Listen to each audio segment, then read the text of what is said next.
Thank you to the Al-Mahdi Institute for inviting me, and to all of you for coming, and to my fellow presenters also this morning for your very interesting talks. My fellow presenter, Chris, just told me to say something totally different, so I'll do my best. uh, Death itself, in all religious traditions and in human experience in general, presents itself as a mysterious rupture in our everyday understanding of the world. The transition from life to death is both more visible, more immediate, more palpable, and more sudden than the manner in which people come into the world, right? Which happens in the womb, until recently completely hidden from human view, without a point everyone can agree on, of course, as to what point it becomes actually ensouled. For those who do not believe in an afterlife, death must seem to be a hard to fathom, sudden absence of what had been just a few minutes before a life, with all of its fullness and capacity and memory and intelligence. For those who adhere to a religion with a belief in the afterlife, death might seem like a door or a portal that suddenly opens onto another world, a mysterious, almost palpable meeting of the two worlds, this world and the hereafter, which otherwise we only think of theoretically. Does this door or divide, uh, when it opens, does it shut immediately, or does it linger ajar, so to speak, for some time afterward? Is the deceased moved instantly to another realm, far from contact with this world, or do they linger, at least for a time, on the other side of this divide? How do we think about the state that they are in, and what their possibility of contact with this world might still be? In Muslim tradition, various accounts, rituals, and popular practices surrounding death, some of which we heard about this morning, seem to suggest that there is a period of transition when the deceased still have some connection to this world. A well-known story from the Sirah, from the biography of the Prophet Muhammad sallallahu alaihi wasallam, says that after the Battle of Badr, when many of the Meccans had been killed and the bodies had been thrown into a mass grave, the Prophet came and addressed them, chastising them for not following the message that he brought to them. And his companions came to him and said, "You know, they're dead. They can't hear you."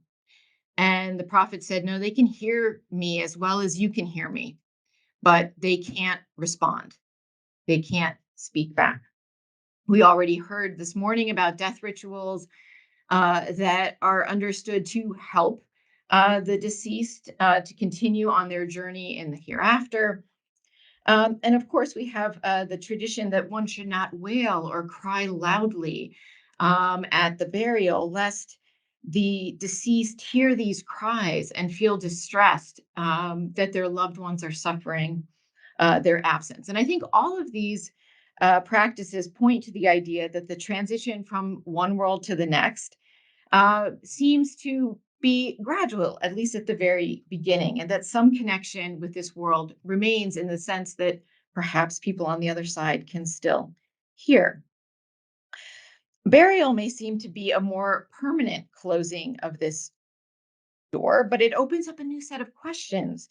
In the Islamic tradition, it is sometimes believed, and this is the Barzakh that we just talked about, that there is something, a kind of space, a kind of time between the death of the individual and the final universal resurrection of all human beings on the day of judgment.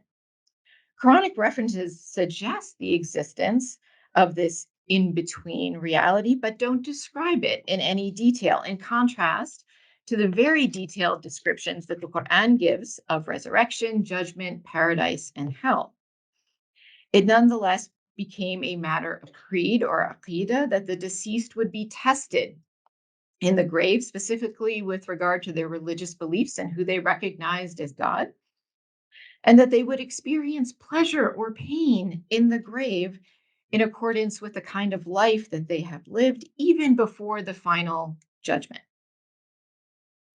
But this raises a new set of questions. What is the nature of that individual soul in this in between place? What is the basis of its consciousness? How does it experience pain and pleasure, even as the body that typically is the receptor for pain and pleasure decays and falls away?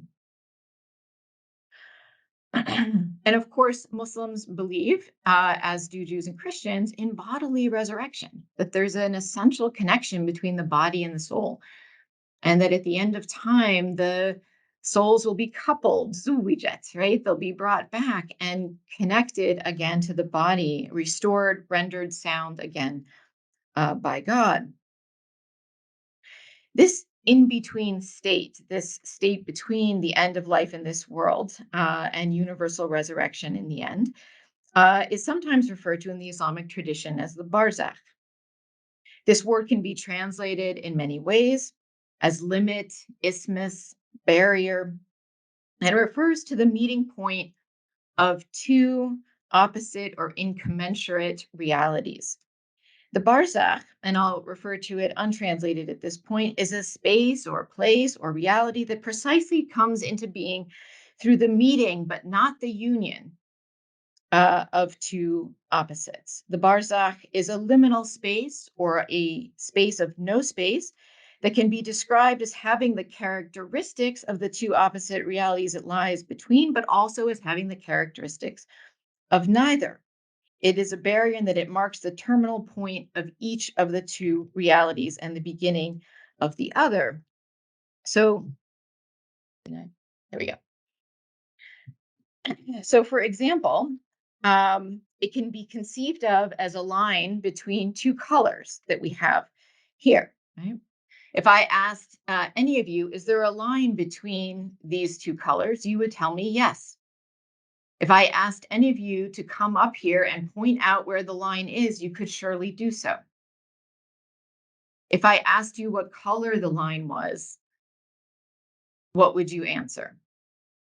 Right? It could be a white line if you're talking about the terminal point of whiteness. It could be a black line if you're talking about the terminal point of blackness. But actually, it's both and neither, right? And so this is one way of conceiving of the Barzakh. Now, this term, or the idea, I should say, of Barzakh. The idea of Barzakh, of course, is drawn directly from the Quran, which references the term itself in only a few places, but alludes to the concept in some other very key places that I don't have time to go into in detail. The term is used twice to refer to the barrier between the two seas. The Bahrain, usually understood to be freshwater, salty water, right? Rivers meeting oceans. And this is actually a picture from NASA, supposedly, of the Amazon River meeting the Atlantic Ocean in South America. And the Quran invokes this idea of the barrier between the two seas as an example of God's power and benevolence. Right? The barrier prevents the two seas from encroaching upon one another. The fresh water stays fresh and life-giving, and the ocean stays salty, which it needs to be to sustain the life forms that are there. Now, this is a little bit of a different concept of Barzakh because obviously there's a space here, right? Where the two seas meet. We know there are estuaries where there's a sort of area with decreased salinity. But nonetheless, it still serves as a barrier, right? So it's a place where these two realities meet, but it prevents one from transgressing the other, keeping each one in its place. But how does this idea come to be associated with other kinds of liminality, and particularly the liminal reality or space between death and resurrection? So we have this passage from Surah Al-Mu'mineen, until when death comes to one of the wrongdoers, he says, "My Lord, return me, that I might work righteousness with regard to what I left." He wants to go back. Nay, but these are mere words that he speaks, and behind them is a barrier, a barzakh, until the day they are resurrected. So there's a barrier; they can't come back. but they're on the other side of this barrier until the day of resurrection, right? Which suggests, in some ways, a space. And I'm definitely sensitive um, to the idea of an epistemological, not just an ontological tradition. That's also very clear. But here, I'll just talk about it in this particular way in relation to also the nature of the soul. The term Barzakh came to be applied to Islamic theology and some creedal statements to the place of the grave before resurrection, in which the occupants would be tested, questioned by angels. And in some accounts, it says that the space of the grave will become a wide paradisal space for those who were believers in this life, and a narrow place of torment for those who were not. And most theologians will say that, these are not just metaphorical notions of pain and pleasure, but actually palpably experienced forms of pain and pleasure. So, how is that the case with the soul?